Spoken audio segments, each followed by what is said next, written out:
Have you ever wanted to make handmade gifts but just didn't know where to start, or didn't think you were crafty enough? Well, there's nothing more meaningful than giving someone a gift from your heart, and especially if you made it yourself. So rubber stamping is actually a great way to bring out the craftiness in people who aren't very creative. Tonight we've got Marlboro's very own Tammy White here to show us just how easy it is to make handcrafted projects right in your home. Hi, Tammy. Hey, Vanessa. How are you? Thank you. I'm doing very well. So what do we have here? Well, right here we have some crafts that were all hand stamped, and tonight I'm going to show you how to make these. Oh, that's wonderful. wonderful. We're going to start with some very basic rubber stamping here, using a stamp set from Stampin' Up. Stampin' Up has the highest quality products on the market. And we're going to start with just some basic greeting cards.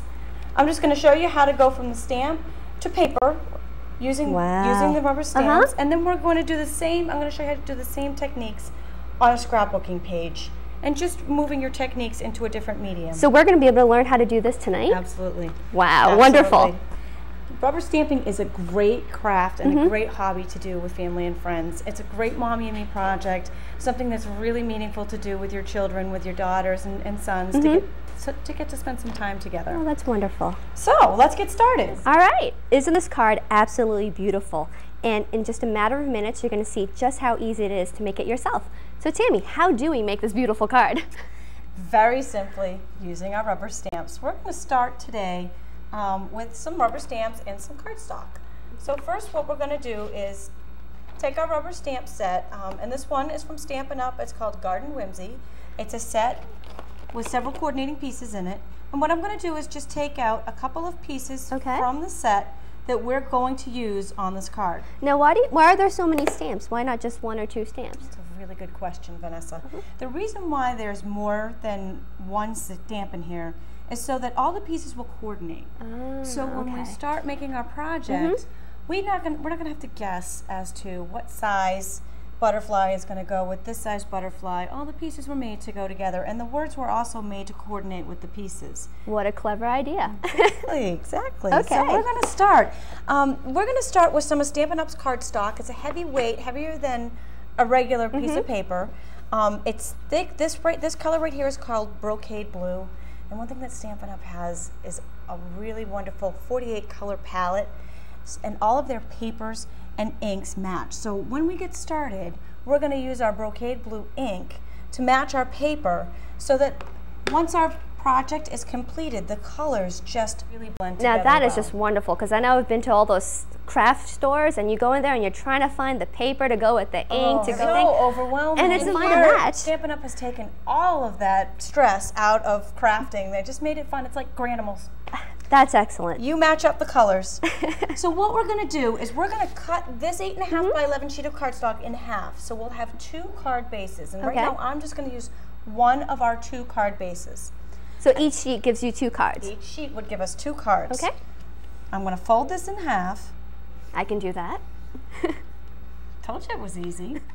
So now I have a folded card base. Okay. And what I'm going to do is put this aside while I start working. And I've taken out here the butterfly and the smaller little butterfly that we're going to use for our image in the card.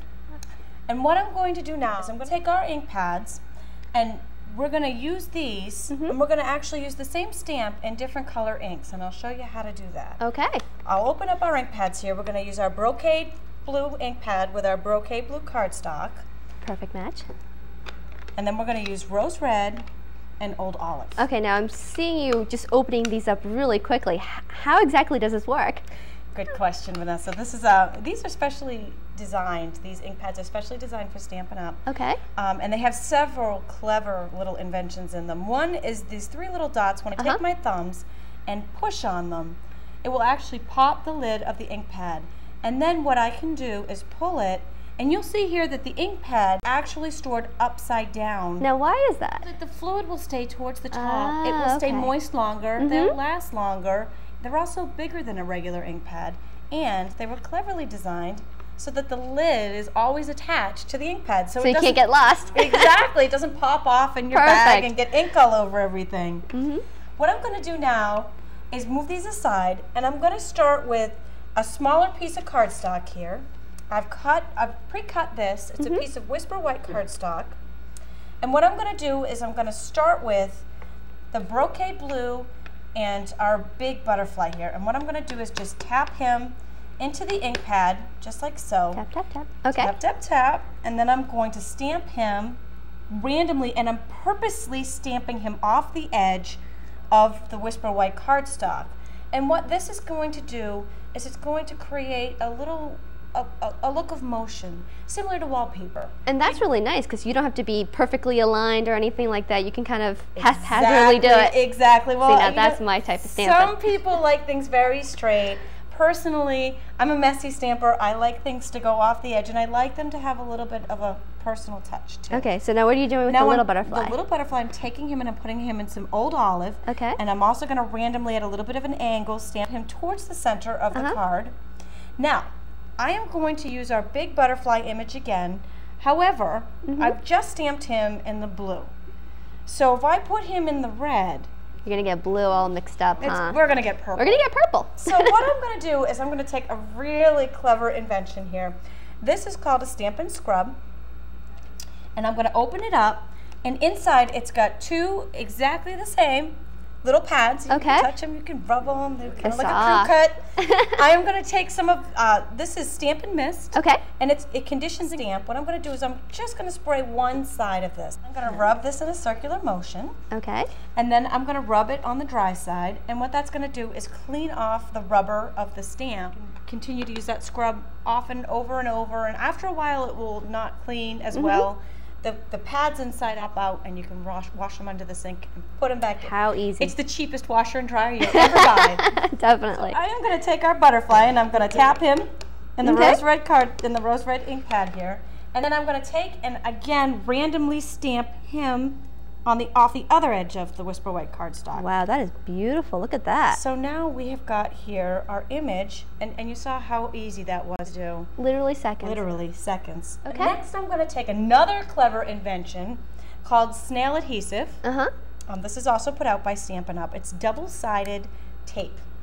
And I'll tell you, if you've ever worked with glue stick, you're going to love this. It's like a pen. Goodness. It rolls right out. And you don't have to deal with messy glue sticks with clumps and anything like that. Exactly, no mess. Look at that. No waiting, and you'll notice that my image here, when I've gone to put it down, dries almost instantly.